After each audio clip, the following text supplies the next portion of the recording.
All right, everyone, what's going on? I know it's been a minute since I posted. We're gonna make a quick video on the 340. We're finally gonna install some springs on this car. He's had them for a while, just haven't had time to install them. Probably only gonna do the fronts today, and then we'll probably jump on the rears either tomorrow or the next day. But with that being said, I'm gonna pull it in the garage, get it up in the air, and then show you guys the process. All right, so now we got this thing jacked up in the air and pulled the wheel off. It's all the simple stuff. I didn't want to bore you guys. So this car does have the adaptive suspension, so you're gonna want to disconnect these. Kind of just pull all these out the way. Next thing you're gonna want to do is pull this lower control arm nut right here. And this thing has a lot of like upward force, so you're gonna just kind of pry it out, move it out of the way, pull this bolt out. It's a bolt and a nut. Move this bracket, and then just make sure everything is disconnected out of the way. And then you're gonna, this is gonna drop down, but we're not gonna do that quite yet. All right, so we got all these lines disconnected. Just kind of pulled them out of these like little holders, still in the grommet. This is just the brake line. Where's the other wires? And then you got these right here. Sway bar end link is disconnected. That just goes right here. We got this nut out, this bracket off. We went ahead and pulled this off. This has like a lot of tension on it. So like I'll show you guys a little example. Like it takes a lot of force to push it down. So it's not the easiest thing to pull out. They do make spreader tools for this that kind of open this back end up right here. So you can pull this shock out a little bit easier. I don't have that, I'm just using a pry bar. It works just fine, so you don't need to go out and buy that tool. I'm gonna go ahead and pull this thing out now and show you guys how to swap the spring. All right, so I went ahead and kind of spread it a little bit. You're not trying to bend them out. It is cast aluminum, I believe, so it will crack, so you don't want to try to apply too much. It still takes a decent amount of force to kind of open it up, but this side, it literally just slid right off. The other side, it was a little bit more challenging. I have a jack stand up underneath it. You could use a jack. Make sure you're not putting it on the heat shield over here. And we're just gonna kind of wiggle it on off. Maybe have to spread it just a hair more for it to drop the last bit of the way. So we just stick that in the hole.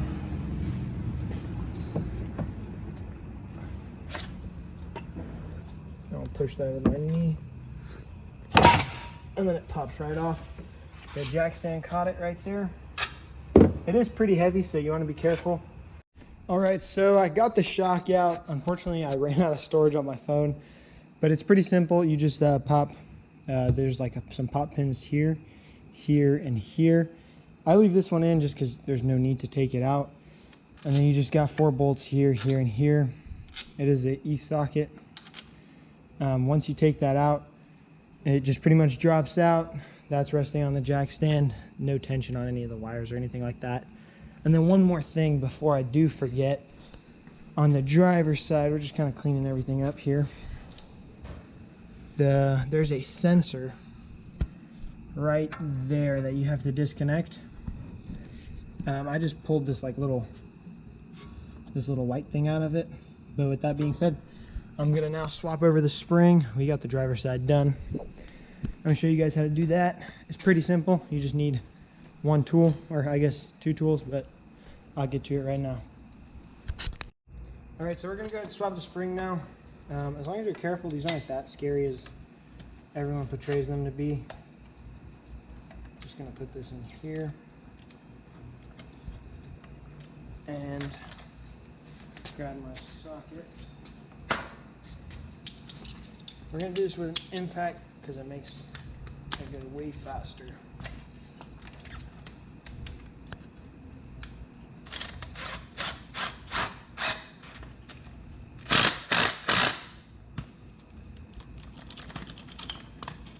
Now we're gonna hit the other one. This one's really not necessary, if I'm being honest. I normally just don't even use these. I just kind of break this center bolt loose and let it fly. You don't want to put too much tension on these. Break this center bolt loose. Do it with an impact. Otherwise, you're gonna need like a wrench and then I think a Allen, yeah. But if you throw an impact on there and just spin it fast, it'll keep this rod from spinning. So So we're gonna back this out pretty much till it's flush. If you look in there, that's like pretty flush. Just do it carefully. You be alright. A little bit on this one. And that's straight right there. Go back to this socket. Pop this guy out. And ta-da. So now you get the new spring. You can take this guy off if you want. Don't stick your fingers in the spring. This one dude I'm in a group chat with was doing this, had his fingers in here as he was loosening it, and they pretty much collapsed into his finger, and it was not very good looking. And you just break these loose now slowly.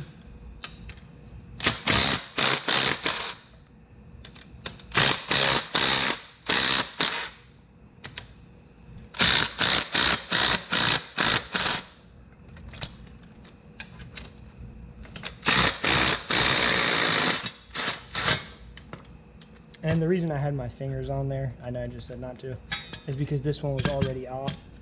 I was only doing that one, so I had no shot of being in any danger. So next thing we're going to do, take this bump stop and a razor blade. It is a 3-story house. We're going to convert it to a 2-story house.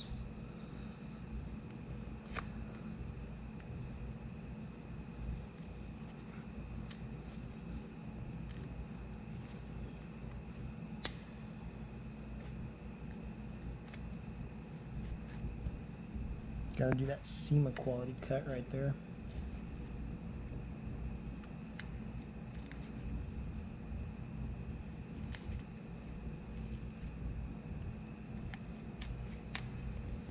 Alright, so now that that's off, we can slide this back on. The fatter end goes towards the top. Don't know if it makes a difference, but that's the way I took it off. The new one, I don't know if I mentioned it, they are H&Rs. You're just going to want to line these guys up now, right there.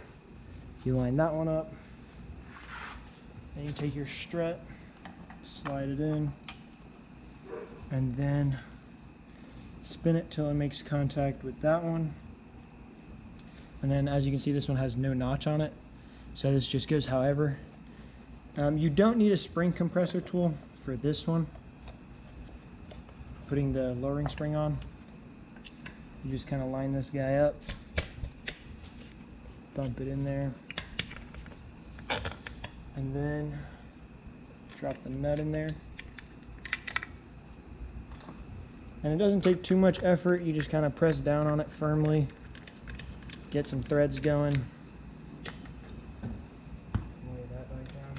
Take your impact, and then give her some ugga-dugga.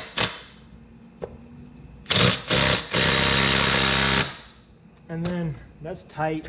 You should have zero issues with that. But what I recommend doing is once it's on the car and installed, you could try to tighten it again, but it never does anything. So now this is ready to be installed. And one last time before you install it, you want to make sure this is lined up properly, and then this is lined up as well. And then now we're going to go ahead and install it. Alright, so we got the strut back installed. If you come up here, we have all 4 bolts in, pretty tight. We're going to come back here. So one thing I'm going to do is put a little bit of anti-seize. The driver's side had it, the passenger side didn't. I'm just going to put like a little bit on the front and back, and also these do have like a little nipple right here. I don't know how well that camera is going to pick it up. That goes in the center of this, so you want to be careful when you are putting it in. And you can't try to twist it on the way out. It should literally just drop right out. But we're going to just go ahead and put a dab of anti-seize on this back side right here. And then the front side, we're just going to kind of go a little bit all the way around. And not that I ever plan on taking this stuff back off, but to the next owners, if they decide to go to coilovers, or if my brother ever wants to do coilovers for some reason, it won't ever be seized later on down the road. We're going to clean in here, and then once we put all this back together, we're going to go ahead and clean all this down too, and then I'll show you guys how to do the back. as you can see, went ahead, got this side buttoned back up. Gonna have my brother go ahead and clean it all up while it's all apart. Gonna turn this wheel real quick. So you just got the sway bar end link here, these two sensors. They go through all these little grommets. You got this nut and bolt, just like that. And then you have the lower control arm nut right there. One little tip is if you use an impact, none of this stuff will spin on you like this sway bar end link. Normally you have to hold that with like a Torx head and then a wrench and break it loose. But if you just slap an impact on there and give it some ugga duggas, none of this stuff ever spins. It's very rare if it does. And then same thing with tightening it. But if you are using an impact, make sure you go through and hand torque everything at the end. I went ahead and already did that. Gonna go ahead, throw the wheel up on the other side, pick up the rear of the car, and then show you guys how to do the rear. All right, so we finished up the front. We're now in the back. It's pretty simple compared to the front. We're gonna pull this sensor out right there, that little rod, because we are dropping this. We don't want to break it. And then you just take these two bolts out right here. You drop it down, pull the spring out, and then I'll show you guys how to clock the spring and then put it back in. All right, so we got the bushings in. As you can see, they're clocked all the way here and here on this side. This side has a little tab right here, and it's gonna go into that hole right there, and that's how you know it's in its spot. All right, so we got this rear spring in. You want to make sure these H&R logos are right side up. Basically, you just jack this up, put the bolts in. Don't tighten these yet. We're gonna go ahead and put these on the driveway ramps. That way the bushings settle to ride height before we tighten them. That way we don't put them in any binds. And then just make sure you connect that sensor. It's only on the driver's side. All right, so ended up knocking this thing out same day. Actually, it is the next day now. We took the car out for a few little drives, and super nice. It's smooth in comfort, stiff in sport, still super comfortable, just lower now. The rears could have been maybe just a hair lower in my opinion. Still looks great. There's about like a 1 finger gap or so. You can't fit your finger in there straight, so it is pretty low. Super usable. Like if you have someone in the back seat, there's gonna be no rubbing whatsoever. The fronts look absolutely amazing. It is pretty low, so you gotta go slow out of driveways and stuff like that. The front is a stock aspect ratio, so it's like the same tire height as a factory wheel and tire that comes on these cars. The rear just has a bigger aspect ratio, both 19s, so it would look a little bit different on stock wheels and tires. But I mean, even on stock wheels and tires, this would look amazing. Maybe just a spacer. He's gonna drive the car for about a week or two before he takes it in and gets it aligned. That way it's settled when it gets aligned. With that being said, this is going to wrap up this video. I hope you guys enjoyed. Maybe I helped you install your springs, or you were just watching for entertainment purposes. But make sure you guys subscribe, like, and share. Comment down below what you think. And yeah, I'll see you guys in the next one. Night popping pills, fuck the thrill. I don't got time to kill. Tell me 6 and I don't spill. I got it in my veins.